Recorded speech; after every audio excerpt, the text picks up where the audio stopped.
Senator Padilla, maghahain muli ng resolusyon para mapauwi si Duterte mula sa The Hague. Dating Pangulo, humihiling ng kalayaan sa ICC. Balak po ni Senator Robin Hood si Padilla na muling ihain sa pagbubukas ng 20th Congress sa June 30 ang kanyang resolusyon na humihiling sa gobyerno na tiyakin ang agarang pagpapauwi kay dating Pangulong Rodrigo Roa Duterte mula sa The Hague, Netherlands. Naghain na si Padilla ng parehong resolusyon nitong Lunes, ngunit hindi ito tinanggap ng Senado dahil sa pagtatapos ng session ng 19th Congress.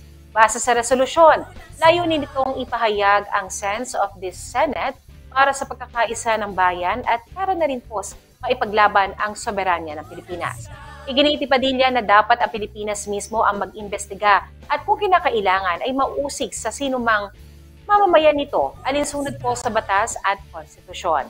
Dagdag pa niya, mas dapat unahin ng gobyerno ang mga pangunahing suliranin ng bansa tulad na lamang po ng pag-ahon mula sa kahirapan, pagpapaunlad ng infrastruktura, pagbangon ng ekonomiya at pagtugon sa climate change.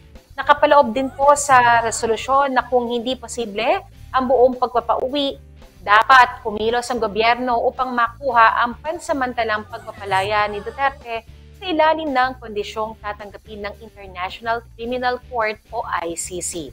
Samantala, naghain si dating Pangulong Duterte ng kahilingan sa ICC noong June 13, 2025 na siya ipansamantalang palayain habang hindi pa nagsisimula ang paglilitis sa kanya kaugnay ng mga kaso may kinalaman sa kampanya laban sa iligal na droga.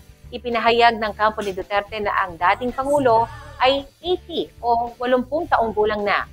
Wala nang kapangyarihan sa gobyerno at imposible lang tumakas o gumawa pa ng krimen. Noong June 23, opisyal na humiling ang prosekusyon ng ICC sa korte na tanggihan ang hiling ni Duterte sa pansamantalang kalayaan dahil hindi umano sapat ang dahilan para mapayagan ito. Nakatakda ang confirmation of charges hearing ni Duterte sa ICC sa September 23, 2020.